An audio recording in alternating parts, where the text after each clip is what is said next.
ഇനി പത്തനംതിട്ടയിലേക്കാണ് ഇപ്പോൾ സുജു ടി ബാബു ചേരുകയാണ്. സുജു, നിലവിൽ പത്തനംതിട്ട ജില്ലയിൽ ഓറഞ്ച് അലർട്ടാണ് എന്നാണ് മനസ്സിലാകുന്നത്. നിലയിൽ ഇപ്പോഴും ഇത്തരത്തിൽ മഴ തുടരുന്ന ഒരു സാഹചര്യമാണോ ഉള്ളത്?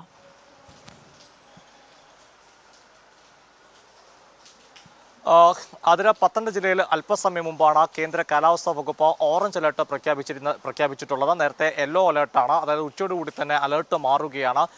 പത്തനംതിട്ട ജില്ലയിലും ഇടവിട്ട് ശക്തമായ മഴ ലഭിക്കുന്നുണ്ട്. ജില്ലയിലെ പ്രധാനപ്പെട്ട കാര്യം എന്ന് പറയുന്നത് മൂഴിയാർ ഡാമിന്റെ 3 ഷട്ടറുകളാണ് തുറന്നിരിക്കുന്നത്.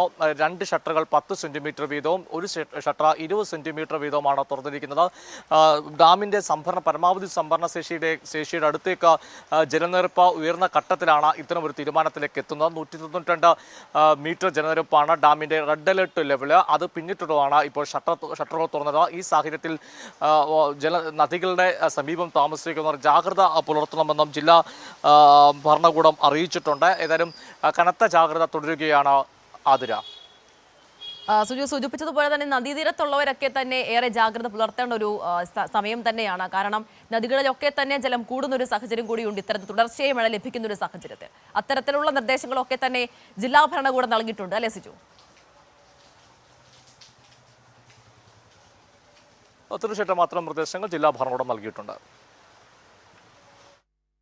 ശരി, വ്യക്തമാണ്. സുജു ടി ബാബുവാണ് വിവരങ്ങൾ നൽകിയത്.